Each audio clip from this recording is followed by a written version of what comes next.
हमारे साथ बातचीत करने के लिए आज शौर्य मौजूद है। शौर्य के पास एक सूची है उन शेयरों की जिनमें बढ़िया तेज़ी देखने को मिली थी हाल फिलहाल में। वो है फाइनेंशियल मार्केट से जुड़े हुए स्टॉक्स, यानी कि ब्रोकरेज हाउसेज से जुड़े हुए स्टॉक्स, और उन सब में एक बड़ी बिकवाली हाई लेवल से देखने को मिली है। तो शौर्य जरा पहले आंकड़े रखिए, फिर बात करते हैं इस पे आगे। जी बिल्कुल, अगर फाइनेंशियल ब्रोकिंग स्टॉक्स की बात करें, पिछले कुछ टाइम में जो मार्केट गिर रहा है, सिप्स भी कम हो रही हैं, उन सब का इम्पैक्ट इन शेयर प्राइसेस में नज़र आ रहा है। जैसे आप नज़र डाल लें तो जो काफ़ी सारे हमारे पास स्टॉक्स हैं वो आप ईयर टू डेट के हिसाब से देख लें, इस महीने का देखें, या फिर आप 6 महीने के हिसाब से देखें, तो एक ट्रेंड तो है वो सारे नेगेटिव ही नज़र आ रहे हैं। जैसे डैम कैपिटल को देखें, वो इस साल तो गिरा है 42% के आसपास, लेकिन पिछले 6 महीने में 46% ने गिरावट दिखाते हुए नजर आया है। वहीं केफिन टेक को देखें तो वो 33% गिरा है। उसके अलावा शेयर इंडिया, तो ये सारे स्टॉक्स हैं जो लगभग 40 से 30% के बीच में गिरते हुए नजर आए हैं। और इसमें अगर हम दो स्टॉक्स को हटा दें तो हम देखेंगे कि उनके 6 मंथ्स में भी 40% से ज़्यादा की गिरावट देखने को मिले। तो ऐसा नहीं है कि अभी की गिरावट है या गिरावट रुक गई हो, काफ़ी लॉन्ग पीरियड से सस्टेन गिरावट हमें नज़र आ रही है। उसके अगर हम ब्रोकरेज कंपनियों को देखें, और जैसे अगर जियोजित फाइनेंशियल, एमके, तो देखेंगे यहाँ भी अच्छी खासी गिरावट देखने को मिल रही है। जैसे जियोजित, एमके, सीडीएसएल, इनमें भी 30% से ज़्यादा की गिरावट देखने को मिल रही है। और जियोजित में देखिए तो 6 महीने में तो 48% के आसपास गिरते हुए नजर आ रहा है। जितनी भी हमारे पास स्टॉक्स उनमें अगर 6 महीने के हिसाब से देखें, सबसे ज़्यादा गिरावट हमें जियोजित फाइनेंशियल में ही नज़र आ रही है। एमके ग्लोबल में जो है अभी देखें तो 36% की गिरावट है, लेकिन 6 महीने के हिसाब से देखें तो खाली 2% की गिरावट है। तो मतलब पिछले 6 महीने में थोड़ा रिकवर होते हुए भी नज़र आया है। अभी की गिरावट ज़्यादा है, पहले कितनी नहीं थी।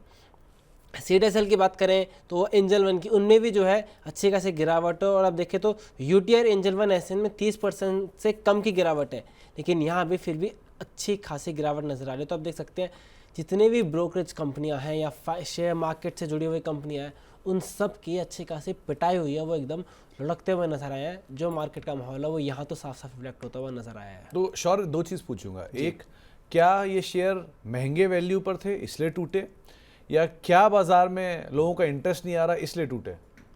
जी, मेन बात तो यही है कि अब अगर आपको ये दिख रहा है कि इन सारे शेयर से मार्केट गिर रहा है, आपको खबर ऐसी आ रही है कि जो है पी ज़्यादा, जैसे कुछ शेयर्स हो गए सीडीएसएल, उनको तो चले भी बहुत थे। तो रिसेंटली ब्रोकरेज शेयर्स में अच्छा खासा बूम भी देखा था, तो बूम के बाद करेक्शन भी है। साथ साथ जो है फंडामेंटली कहें तो मार्केट पे जो नेगेटिव इंपैक्ट पड़ा है, उसके साथ साथ जो एसेट मैनेजमेंट कंपनियां, उनके सिप्स भी कम हुई हैं। तो वो सारे फैक्टर प्ले आउट हुए हैं, चलना भी और साथ में जो है उनके फंडामेंटली मार्केट इंपैक्ट पड़ना भी। तो जरा पहली प्लेट लेके आए कि पहला नाम जो था वो था डैम कैपिटल, और शौर्य इसको आपने आईपीओ में भी कवर किया था, मुझे याद है। सो लिस्टिंग भी ठीक ठाक हुई थी वहाँ पर, तो इसमें वैल्यू वाला पार्ट भी महंगा था मेरे ख्याल से। जी, तब भी थोड़ा ये आ रहा था कि काफ़ी थोड़ा महंगा लग रहा था उस टाइम भी ये शेयर।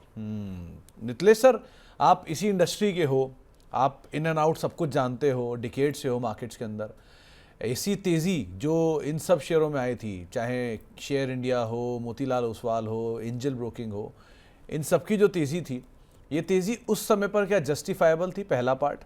दूसरा, इनमें जो गिरावट आई, जो मैंने शौर्य से पूछा, वही आपसे पूछूंगा कि क्या वैल्यू पार्ट महंगा था, या बाजार में लोगों का इंटरेस्ट कम हो गया तो इनकी रेवेन्यू विजिबिलिटी नहीं दिखाई पड़ रही है? आप क्या देख रहे हो?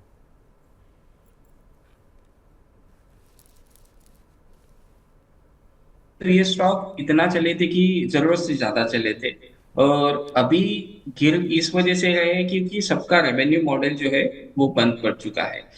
ब्रोकिंग हिसाब से अगर हम लोग देखेंगे, जो बीच में डेली एक्सपायरीज हो रही थी, उस वजह से ब्रोकरेज काफी अच्छा खासा अर्न हो रहा था। लेकिन अभी सिनारियो ऐसा आया है कि लोगों के पास ना ट्रेडिंग के लिए पैसा बचा है, ना इन्वेस्टिंग के लिए पैसा बचा है।